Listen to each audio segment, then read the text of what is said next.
Thế giới hôm nay xin chào các bạn. Chắc là cũng có ít nhất một lần trong đời bạn bị dọa cho mất hồn khi vô tình nhìn thấy những điều đáng sợ xảy ra trong cuộc sống. Bởi thực tế, đã có rất nhiều người lâm vào tình cảnh gần như bất lực khi chứng kiến những điều mà không hiểu vì sao nó xảy ra. Video hôm nay, mình đã tập hợp được hơn 30 tình huống đáng sợ, rất khó lý giải. Bạn hãy thử vào vai nhà khoa học, giải thích điều gì đã xảy ra nhé.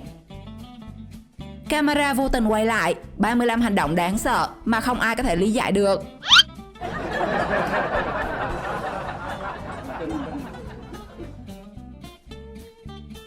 Chàng trai coi TikTok thấy boss cưng sẽ lao mình cứu chủ nhân khi chủ nhân gặp nạn. Và anh chàng trong clip liền học theo, giả vờ gặp nạn. Nhưng cách cứu người của con chó với chàng trai này nó lạ quá các bạn à.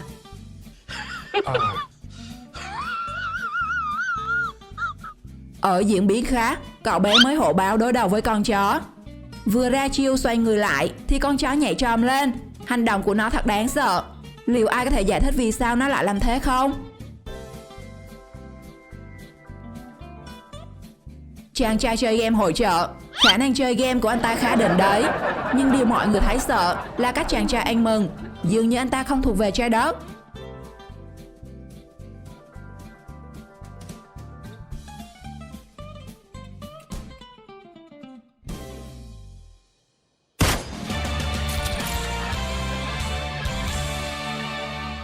Đoạn video ghi cảnh hai sư thầy đi vào nhà văn hóa Duyên, nhưng hành động cầm nhầm iPhone không một động tác thừa mới khiến người ta khiếp sợ.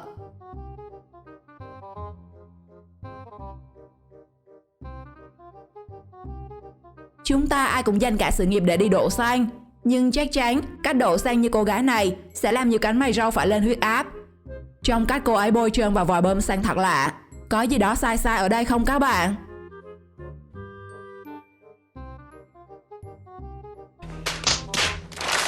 Trà sữa vốn là món khoái khẩu của các bạn trẻ, và việc lén đem nó vào lớp học cho đỡ nghiện cũng là chuyện bình thường. Nhưng cái ly trà sữa của bạn nữ trong đoạn video có đáng sợ không chứ?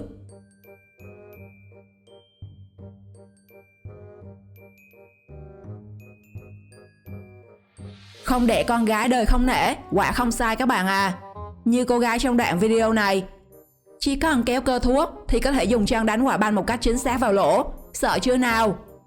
Nhưng dừng lại 3 giây, bạn thấy có gì đó sai sai ở cơ đánh hay không?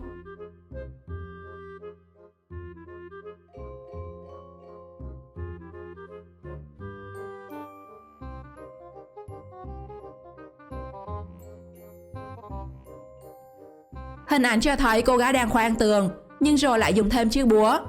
Video khiến người xem thật sự hại não không hiểu kiểu gì.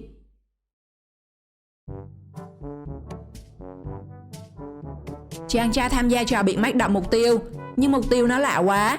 Chàng trai thì thực hiện không một động tác thừa. Hên cho người đàn ông là cậu bé chỉ cầm tàu chuối.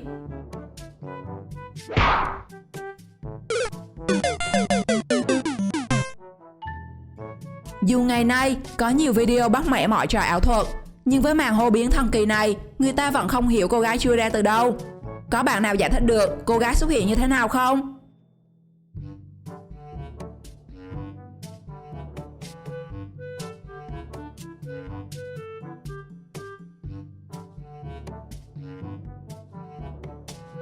Đoạn video ghi lại cảnh khẩu chiến phiên bản chó trông rất đáng sợ. Khi nghe chúng nhen anh, sẵn sàng cho một cuộc chiến. Nhưng kỳ lạ là khi mở cánh cửa thì chúng lại dĩ hòa vi quý. Và khi đóng cổng lại, chúng lại trở lại tánh nóng như kem luôn.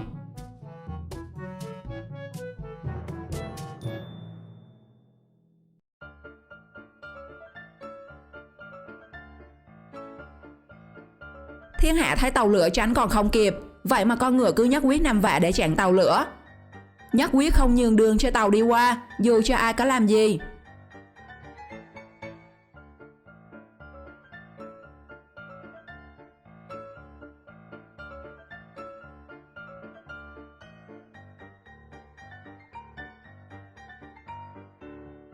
Hình ảnh đáng sợ quay được trên đường. Chàng trai đang đi bộ trên lề đường thì tự dưng ba cô gái đi trên xe máy hốt đi.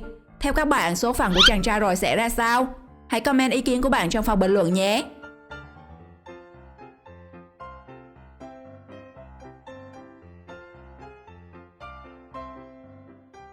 Sáng sớm mở cửa bán hàng, chủ tiệm bất ngờ khi nhìn thấy người đàn ông ngồi đợi sẵn trong cửa tiệm. Hóa ra trong tình huống vô tình, chủ tiệm tưởng đã hết người và đóng cửa. Kết quả là ông ấy bị nhốt lại trong tiệm từ hôm qua.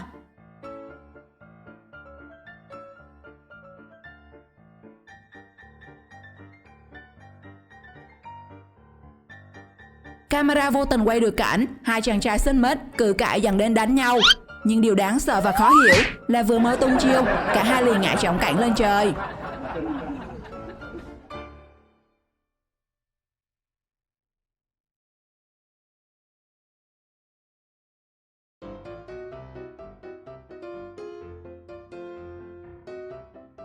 Vừa mới jackpot đi vào cửa thì bất ngờ có con mèo tấn công con chó nhỏ tội nghiệp. Vì bảo vệ thú cưng của mình, cô gái đã cố gắng nâng nó lên cao và tìm cách xua đuổi con mèo. Không biết con mèo có làm bị thương chú chó cưng của cô hay không, chứ cái cảnh cô nắm dây quơ con chó xoay vòng vòng là thấy không ổn tí nào.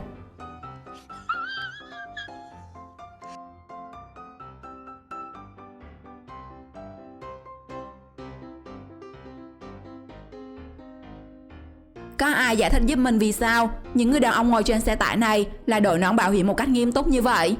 Nhớ comment câu trả lời của bạn bên dưới phần bình luận nhé.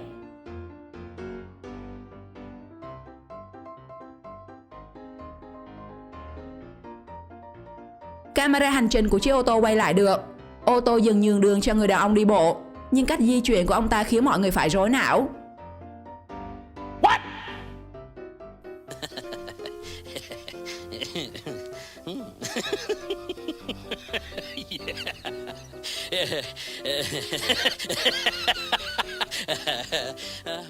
Thay vì sử dụng một chiếc phà lớn để đưa xe tải qua sông, trong đoạn video được chia sẻ, không ít người đã phải thán phục với cái vận chuyển này. Bằng cách ghép những chiếc thuyền nhỏ lại với nhau tạo thành mạch phẳng đủ để chở chiếc xe tải qua sông. Liệu bạn có can đảm để trải nghiệm phương tiện vận chuyển độc lạ và nguy hiểm này?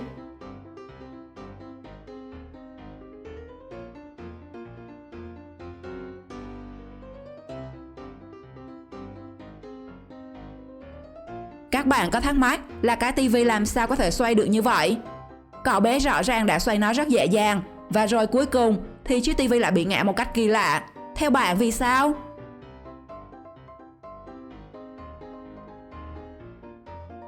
Hình ảnh được chia sẻ về hiện trường vụ tai nạn giao thông.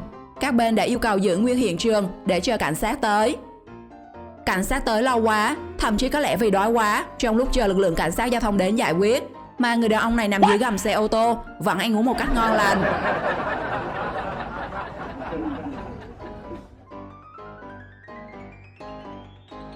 Hai chàng trai đang nằm nghỉ để hồi phục sức khỏe và tiếp tục làm việc.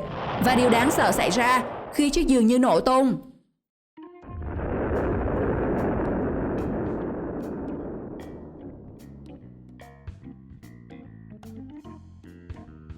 Ba người đàn ông có vẻ say rượu đi trên đường khi trông thấy con chó đang đứng trước mặt.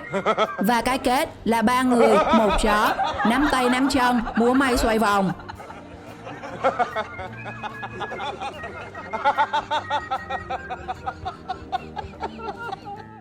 Theo bạn thì người đàn ông này đang đi bộ hay đi xe?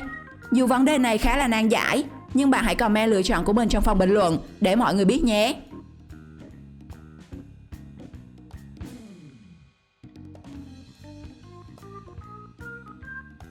Chàng trai trong đoạn video đã chia sẻ hình ảnh mình đi ăn vặt món ăn Ấn Độ. Nhưng sao thấy món ăn vặt ở đây lạ quá các bạn à.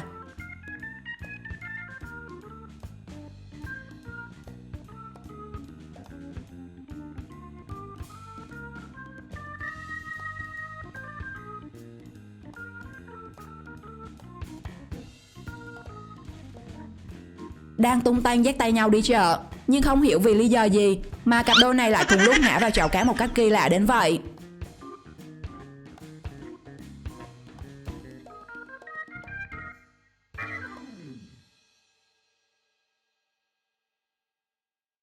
Camera nhà hàng đã vô tình quay được cảnh chàng trai bồi bàn đứng trước gương nhảy múa một cách khó hiểu. Phải chăng đây là cái kết của việc đam mê dancing mà số phận lại đẩy đưa đi làm bồi bàn?